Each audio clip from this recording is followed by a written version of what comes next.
On est aujourd'hui le 3 dans le mois de Heshvan.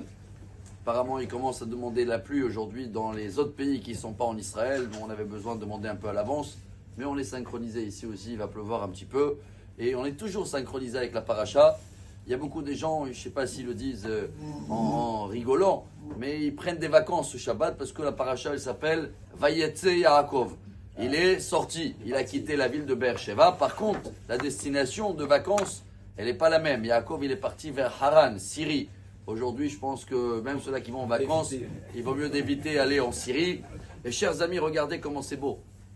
La Haftara de cette semaine, il y a deux versions. Il y a Ashkenaz et Sepharad. La Haftara Sepharad, les deux, ils sont dans le prophète Oshéa. Je ne sais pas comment on dit en français, je ne vais pas apprendre aujourd'hui. Oshéa, la Haftara Sepharad, elle est dans le chapitre 11. Et la Haftara Ashkenaz, elle est dans le chapitre 12. Qu'est-ce qui est marqué dans la Sepharad? Ve'amit Elohim limshuvati.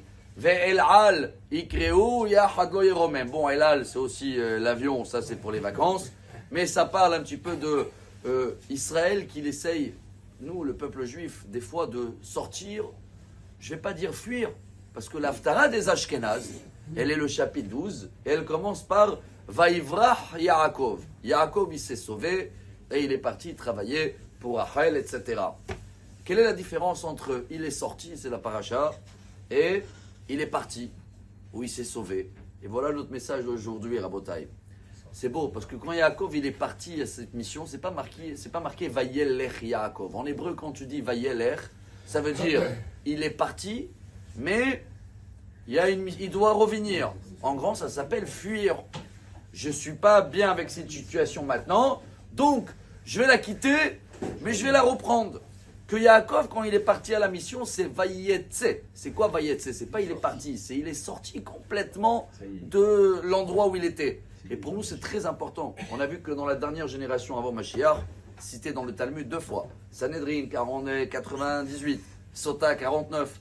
On est une génération où la Gemara dit Hagefen iten piria ve'ayain beyoker. Traduction, le vin, l'alcool, je ne vais pas aller plus loin, la drogue, ou tous les échappatoires qu'il y a, les écrans, les jeux.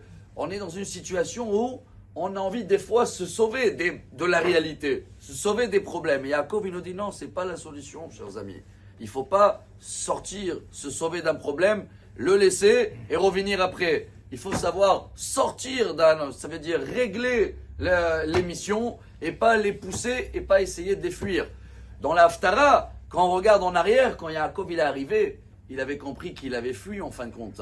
Pourquoi il avait fui? Parce que Esav voulait le tuer. Et après tout l'épisode de la paracha, après 20 ans, il revient. Le message pour nous, chers amis, chaque chose que se passe aujourd'hui, même quand quelqu'un y va en vacances, c'est pas qu'il se sauve de la réalité. Non, il sort de la situation pour aller se charger, pour mieux retourner. On va essayer le moins possible de fuir chacun de ses missions, chacun de ses tâches. Même dans l'étude de la Torah, on a des choses à faire, on a des missions, on a des prières à faire. On est là, on va chercher le moins possible des échappatoires. On n'a pas besoin des échappatoires. On a besoin de sortir pour se recharger. Et voilà pourquoi la paracha, elle s'appelle Vayetse. La Haftara, elle part de Elal. Et pour les Ashkenaz, Yaakov, en fin de compte, il s'est sauvé, lui, de ses problèmes. Mais à la fin, quand il est arrivé, tout a été réglé. Excellente journée, que des bonnes nouvelles. Amar Rabbi Elazar, Amar Rabbi Hanina, Talmidei Chachamim Arbim Shalom, Ba'olam.